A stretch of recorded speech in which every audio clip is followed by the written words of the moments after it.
আজকে শেয়ার করব আমার মায়ের হাতে কচুরলতির রেসিপি। তো কচুরলতিগুলো ছোট ছোট করে কেটে একটু ভাপিয়ে নিয়ে খোসা ছাড়িয়ে রাখা হয়েছে, সেই ভিডিওটার করা হয়নি। তো ভাবলাম মা কিভাবে রান্না করে সেটা তোমাদের সাথে শেয়ার করি। আমি তো এইভাবেই রান্না করি, আমারও খুব ভালো লাগে খেতে, আর গরম গরম ভাতের সাথে। আর আমি না রুটি দিয়েও খাই, জানো, রুটি দিয়েও কিন্তু খুব ভালো লাগে খেতে। তো সিদ্ধ করাটা তোমাদেরকে দেখানো হয়নি, সিদ্ধ মানে ভাপানো।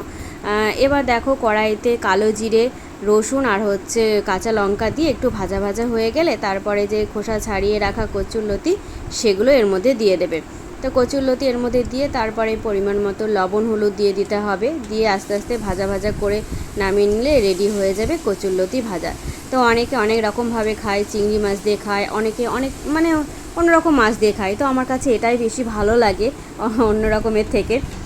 তো আজকের এই মায়ের হাতের রেসিপিটা তোমাদের সাথে শেয়ার করতে পেরে আমার খুব ভালো লাগছে। অবশ্যই কিন্তু তোমরা কমেন্ট করে জানিও যে কারা কারা কচুরলতি খেতে ভালোবাসে। দেখতে পাচ্ছ এখন লবণ হলুদ দিয়ে দিয়েছে মা, আর আমার ছেলে ভিডিওটা করে দিয়েছে, তো একটু ভুল হতে পারে, একটু মানিয়ে নিও।